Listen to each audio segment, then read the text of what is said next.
اعوذ باللہ من الشیطان الرجیم، بسم اللہ الرحمن الرحیم۔ السلام علیکم، ہیلو ویورز، کیسے ہیں آپ؟ میں ہوں عظمت مصطفیٰ اور آپ دیکھ رہے ہیں عظمت لا ولاگ۔ آج کے اس ولاگ میں ہم جس ٹاپک کے بارے میں ڈسکس کریں گے وہ یہ ہے کہ جو پراپرٹی ہبہ کی جاتی ہے اس کو رجسٹرڈ کیسے کروایا جاتا ہے، اور رجسٹرڈ کروانے کے بعد اس پہ کون کون سے ٹیکسز عائد ہوتے ہیں۔ آج کے اس ولاگ میں ہم ڈسکس کریں گے اس ٹاپک کے حوالے سے۔ اس سے پہلے جن لوگوں نے ابھی تک میرے یوٹیوب چینل کو سبسکرائب نہیں کیا تو آپ سب سے پہلے میرے یوٹیوب چینل کو سبسکرائب کر لیں تاکہ میری ہر آنے والی ویڈیو آپ تک بآسانی پہنچ سکے۔ تو ہم ڈسکس کر رہے تھے کہ ہبہ جو ہے وہ اس کو رجسٹرڈ کیسے کروایا جاتا ہے اور اس کے لیے کون کون سے ٹیکسز کی ضرورت ہوتی ہے۔ پہلی بات تو ہے کہ ہبہ کو رجسٹرڈ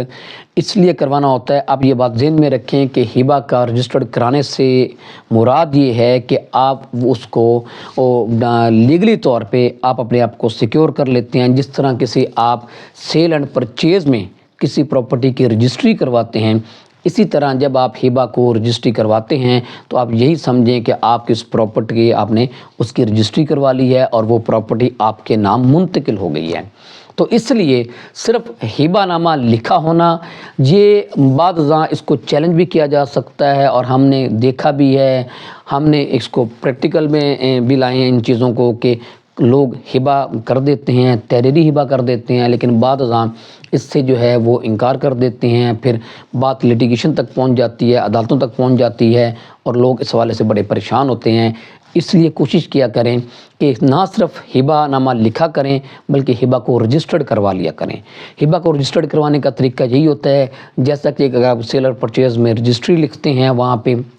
اسٹیمپ پیپر پہ وہ آپ تحریر کرتے ہیں ساری ٹرانزیکشن اپنی، اسی طرح آپ ہبہ نامہ کی صورت میں وہ ساری ٹرانزیکشن لکھی ہوتی ہے کہ جو ہبہ دینے والا ہے وہ یہ کہتا ہے کہ میں نے پراپرٹی اس شخص کو دی ہے، اور جو ہبہ جو لینے والا ہے وہ اس بات کو اون کرتا ہے کہ یہ پراپرٹی مجھے دے دی گئی ہے۔ یعنی کہ یہ سارا تحریر ایک پیپر پہ لکھ دیا جاتا ہے، اسٹیمپ پیپر پہ لکھ دیا جاتا ہے، اور جب یہ لکھا ہوتا ہے تو پھر یہ لے جا کے آپ جو ہے وہ سب رجسٹرار کے پاس لے کے جاتے ہیں کہ ہم اس کو رجسٹر کرانا چاہتے ہیں۔ سب رجسٹرار جو ہے وہ اس کی وہ جو اسٹیمپ ڈیوٹی ہوتی ہے وہ اس میں وہ ادا کرنی پڑتی ہے، اور اس میں اگر کوئی ضلع کونسل فیس وغیرہ ہوتی ہے تو وہ ادا کرنی پڑتی ہے۔ وہ جو یہ نومنل جو فیسز جو روٹین کی فیسز ہوتی ہیں یہ ادا کرنے کے بعد اس کو رجسٹرڈ کر لیتے ہیں، پھر یہ آپ کا رجسٹرڈ ڈاکومنٹ ہو جاتا ہے، اور اس کے بعد آپ کہہ سکتے ہیں کہ آپ اس پراپرٹی کے مالک ہیں جو کہ آپ کو ہبہ کی گئی ہے۔ اچھا جی، یہ تو تھا اس کو رجسٹرڈ کرانے کا طریقہ۔ اس کے بعد ہے کہ اس پہ کون کون سے ٹیکسز لگتے ہیں۔ آپ یہ بات ذہن میں رکھ لیں کہ ہبہ کے لیے کسی قسم کا کوئی ٹیکس آپ کو ادا نہیں کرنا پڑتا۔ جو پراپرٹی آپ نے نارملی دیکھا ہوگا کہ کیونکہ لوگوں کو بعض اوقات پتہ بھی ہوتا ہے، اور وہ اس لیے سم ٹائمز ایسے ہوتا ہے کہ وہ ٹرانزیکشن تو کرتے ہیں سیل پرچیز کی، لیکن وہ جو رجسٹریشن کرواتے ہیں وہ ہبہ کی کروا لیتے ہیں فار دی ریزن کہ لوگوں کو اس بات کا جن کو علم ہوتا ہے وہ اسی لیے کہ ہم جو ہے وہ ٹیکسز سے بچ جائیں گے، ٹیکس ادا نہیں کرنے پڑیں گے، تو ہبہ کا وہ انتقال کروا لیتے ہیں، وہ اس کی ہبہ کی بنیاد پر رجسٹری کروا لیتے ہیں، تو یہ وہ اس کے بعد وہ ٹیکسز سے اپنے آپ کو بچا لیتے ہیں۔ تو اس لیے ہبہ کے جب بھی آپ کوئی انتقال ہو یا کوئی شہری جائیداد کی رجسٹری ہبہ کی بنیاد پہ ہو تو اس پہ ٹیکسز جو ہیں وہ نہیں لگتے، اس پہ ٹیکسز جو ہے وہ اس کے جو ہے وہ ادا کرنے ضروری نہیں ہوتے، آپ بغیر ٹیکسز کے وہ جو ہے ہبہ جو ہے وہ کر سکتے ہیں۔ اچھا، اس میں آپ کو ایک اور مزے کی بات بتاؤں کہ میرے علم میں یہ بات آئی ہے کہ جو ڈسٹرکٹ لاہور ہے